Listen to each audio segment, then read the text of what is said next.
What's up? David here. Today I want to talk to you about critical thinking, independent thinking, and operating from first order principles. So I always encourage everybody to become critical thinkers, right? And how societal conditioned a lot of us to think in a certain way, but to be able to zoom out and really think about things, right? Really process it through your own independent mind. But here's the thing though. There's a difference between critical thinking versus illusion-based thinking or delusional type of thinking. Because if you are thinking about something and you come at this event or circumstance or idea with a set of biases, a set of preconceived notions, then this thing that you're thinking about, this idea, whatever it is, it's going to be clouded by those biases. So in that way, it's not really critical thinking. It's more of an illusion if you have certain biases around a certain subject, right? So real critical thinking is pretty much setting aside those biases, really seeing things objectively, really seeing both sides of things, seeing both perspectives, because in order to understand one perspective and to understand one perspective fully, you have to be able to see both sides. Okay, we talked about this. This is a non-duality, right? And really seeing the other side and getting to know their perspective. Because without this, we pretty much have a bias. And having a bias towards a certain idea or a certain belief is not really critical thinking. It's just a bias, okay?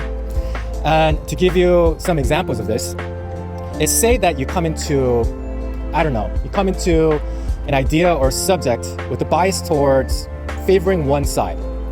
Let's say that you believe that one person was right. Okay, one person is right versus this other person. Well, if you have been like friends for this person a long time and you have a bias towards this person, even though this person might be wrong, you're gonna have that bias that this person is right because he is your friend, you've known him for a really long time, and even though he might not be correct, you're going to favor your friend. Of course, there's a whole nother concept of being loyal and having integrity and stuff like that, but then let's set that aside, okay? Let's save that for another video. But just pretend like, one person you know for a long time, the other person you don't really know well, and so you're gonna side this other person, or the first person, right, who you've known for a really long time. So in that situation, you're coming with a set of biases, okay? And having these biases, you're not really gonna look at it with the eyes of objectivity, okay? So you're not really critically thinking at this point. And a lot of people think that, okay, I'm going to be a critical thinker, I'm going to be an independent person, and I'm not going to follow the sheep. And this also can create problems because stubbornness is also not critical thinking.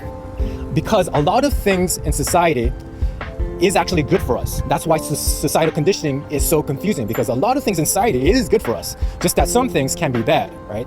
So for example, like internet, cell phone, having technology, this stuff is good for us for the most part, right? And we want to use this stuff. And so if you're calling every internet user, every cell phone user a sheep, and you don't want to be part of this sheep family, well, it doesn't really make sense, does it? You're just being a little bit stubborn and not open-minded. So that's not really critical thinking either. So the big question to ask is this idea useful? Is it useful to life? Is it useful to society? Does it do society well? I mean, does it make society better? Does it add value? Right? So those are great questions to ask to see whether you should believe in an idea or not. So it's not necessarily about not being a sheep and not following the crowd, but it's asking that question, like, is this useful? Can it be used in a good way? And yeah, that's a little insight into being a real critical thinker and formulating your own ideas, but of course, letting go of those biases, really thinking about things, really asking that question, is this something that is useful for society and useful for life? Okay, and a lot of this comes down to first order principles thinking. Right? We talked about first order principles thinking, asking yourself why, until we get to a point where we can't ask any more whys anymore, and then operating from that, and then asking, okay, does this improve life or does this, not improve life? And then going from there. So that is it. And again, I always encourage you to think critically, but let go of the biases, have an open mind, and really ask, is this good for society? Can it make society better? Can it make life better? So that's it for this video. Hope you found value out of this one, and I'll talk to you in the next one.